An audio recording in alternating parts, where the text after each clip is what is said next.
Sweden's third-largest city, Malmö, sits just across the water from Copenhagen, Denmark. To visitors, Malmö seems quiet, nice, maybe a little boring. In other words, quintessentially Swedish. But under the surface, Malmö has serious problems. On Saturday, when Israel played Sweden in a Davis Cup tennis match in Malmö, an estimated 6,000 leftists, Arabs, Muslims, and anarchists protested the Israeli presence in the city, and many attacked police. Almost no fans were allowed inside to watch the tennis series because authorities feared disruptions or violence. Massive immigration has made Malmö today 1/4 Muslim and stands to transform it into a Muslim-majority city within just a few decades.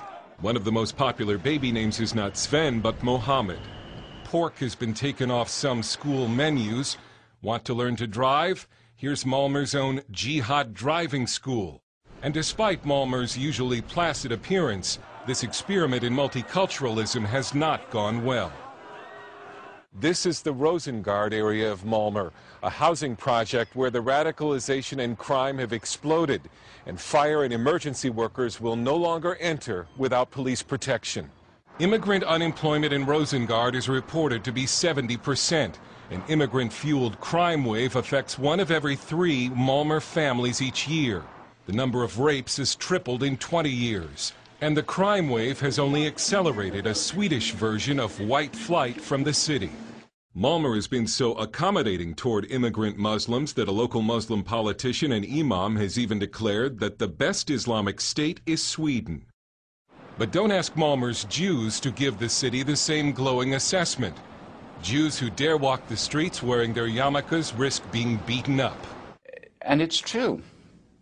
Jews cannot walk in the streets of Malmö and show that they're Jews.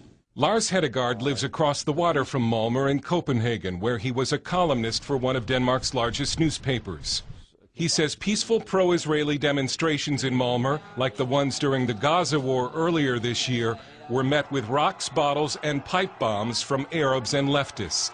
I was there for a demonstration, a pro-Israeli demonstration with about 400 or 500 people, Jews, non-Jews, and I came over to cover it. The police allowed these, say, 100 Palestinians and Arabs to shout and threaten and throw bombs and rockets at us. A homemade bomb landed about 10 yards from me, went off with a big bang, and I thought, well, now the police, of course, is going to jump these guys, get them out of the way. They didn't. Just let them stand there. I filmed the police chief and asked him, why are they not reacting to this? Why are they not doing anything? And he simply answered, it's their right according to the Swedish constitution to be there. We apparently did not have the same right because we were forced out of there. So. Swede Ted Ekeroth helped film the Arab left counter demonstrations. He saw Arabs throwing rocks at a 90-year-old Holocaust survivor. Hopefully you can show some of the clips from our manifestation for Israel, which is always peaceful and always with a message of peace. And theirs is always the quite opposite: death, hate, and killing of Jews. And like all over the Western world, Arab and Muslim immigrants, along with some leftists and anarchists, have formed a political alliance against Israel and Jews.